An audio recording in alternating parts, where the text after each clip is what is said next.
பக்தி நேயர்களுக்கு வணக்கம். 2024 பிப்ரவரி மாதத்திற்கான ராசி பலன் எப்படி இருக்கும், தொழில் எப்படி இருக்கும், பொருளாதார நிலை எப்படி இருக்கும், எந்த கடவுளை வழிபடணும், என்ன கலரை நம்ம யூஸ் பண்ணணும், இந்த மாதிரி நிறைய விஷயங்களை நம்ம கேட்டு தெரிஞ்சுக்கலாம். வணக்கம் மேம். வணக்கம். 2024 பிப்ரவரி மாதம் துலாம் ராசிக்காரர்களுக்கு எப்படி இருக்கும்?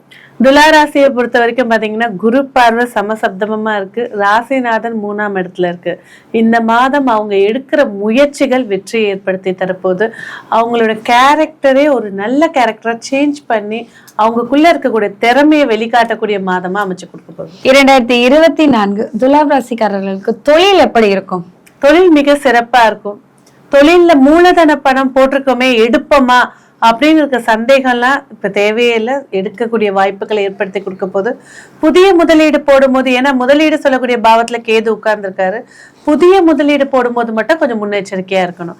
தொழில் ஸ்தானத்தை பொறுத்த வரைக்கும் வாடிக்கையாளர்களோட வருகையை அதிகரிக்கும், வரக்கூடிய கான்ட்ராக்டும் அதிகமா ஏற்படுத்தி கொடுக்கும். சாதா ஒரு மல்லிகை கடையே துளாராசிக்காரங்க வச்சிருக்காங்கன்னா போன மாசத்தை விட இந்த மாசம் நல்ல பொருளாதாரத்தை ஏற்படுத்தி கொடுக்கும்.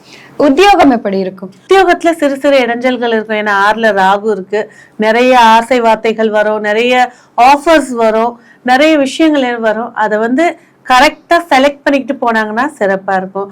இல்லையா ஒரு 2 மாசம் சைலண்டா இருந்துட்டு அதுக்கப்புறமா உத்தியோகம் சேஞ்ச் பண்றது நல்லபடியா இருக்கும். ஆனா உத்தியோகத்தை சார்ந்த வரைக்கும் சக ஊழியர்களை நம்பாம இருக்கிறது நல்லது. தான் உண்டு தான் வேலை உண்டு இருக்கிறது நல்லது. துலாம் ராசிக்காரர்கள் பிப்ரவரி மாதம் வழிபட வேண்டிய அதி தேவதையும் வழிபாட்டு முறையும் எப்படி இருக்கும்? துளாராசி அப்படின்னு சொல்லும் போதே பாத்தீங்கன்னா சுக்கிர பகவான் தான் துளாராசிக்கு உண்டானது. அதுலயும் பாத்தீங்கன்னாக்கா சக்கரத்தாழ்வார் அவதரிச்ச நட்சத்திரம் சித்திரை அதுல இருக்கு, நரசிம்மர் அவதரிச்ச நட்சத்திரம் சுவாதி அதுல இருக்கு, முருகபெருமான் அவதரிச்ச நட்சத்திரம் விசாகம் அதுல இருக்கு. அப்போ லட்சுமி நரசிம்மரை இவங்க வழிபாடு செய்யும் போது சகல விதமான நன்மைகளும் ஏற்படுத்தி கொடுக்கும். துலாம் ராசிக்காரர்கள் இந்த மாதம் அதிகமா எந்த நிறத்தை உபயோகிக்கணும்? இவங்க யூஸ் பண்ண வேண்டிய நிறம் அப்படின்னு பாத்தீங்கன்னாக்கா ஆரஞ்சு கலர். 2024 பிப்ரவரி மாதம் துலாம் ராசிக்காரர்களோட பொருளாதார நிலை எப்படி இருக்கும்? பொருளாதார நிலை பாத்தீங்கன்னா சமீப காலமா கொஞ்சம் டவுன்ல போயிட்டு இருந்திருக்கும் துளாராசி நேயர்களுக்கு. இந்த மாசம் பாத்தீங்கன்னாக்கா சமத்தை ஏற்படுத்தி கொடுக்கும். பொருளாதார வரவுகளுக்கான முயற்சிகள், நான் இப்ப எஃபெக்ட் போடுறேன், அதோட கண்டென்ட் எனக்கு கரெக்டா கிடைக்குமானா தாராளமா இந்த மாசம் எஃபெக்ட் போடலாம். அதுக்குண்டான விஷயங்கள் இறங்கலாம். பொருளாதாரத்தை பொறுத்த வரைக்கும் 12 ராசிகள்ல துளாராசிக்கு 60% நல்லா இருக்கு. துலாம் ராசிக்காரர்களுக்கு பணத்துக்கான தாந்திரிக பரிகாரம் என்ன பண்ணணும்? இவங்களுக்கு பணம் வரணும் அப்படின்னாலே இவங்களுக்கு தனஸ்தானம் விருச்சகம். விருச்சகத்துல மகாலட்சுமி பிறந்த நட்சத்திரம் அனுஷம் உட்கார்ந்துருக்கு.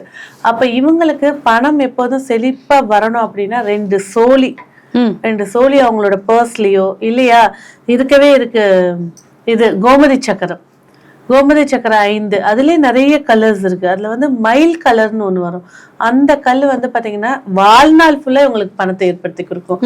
அது 5 நல்ல ஒரிஜினலா செலக்ட் பண்ணி எடுத்து பூஜை பண்ணி ஹேண்ட்பேக்ல வச்சுக்கிறது, பர்ஸ்ல 1 வச்சுக்கிறது நல்ல ஒரு வெற்றியை கொடுக்கும். துலாம் ராசியில இருக்கக்கூடிய மாணவர்களுக்கு கல்வி எப்படி இருக்கும்?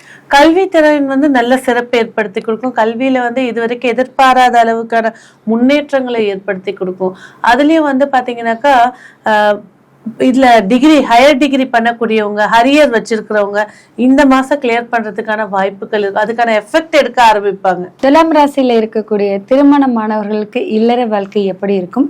திருமணம் ஆகாதவர்களுக்கு திருமண பாக்கியம் எப்படி அமையும்? துளாராசிக்கு பரிபூர்ணமான திருமண வரன் வரத்துக்கான வாய்ப்புகள் அதிகமா இருக்கு. இல்லற வாழ்க்கையிலயும் பாத்தீங்கன்னாக்கா கொஞ்சம் பிரச்சனைகளை சந்திச்சவங்க, புரிஞ்சுக்காம இருந்தவங்களுக்கு புரிதல் ஏற்படுத்தி கொடுக்க போது.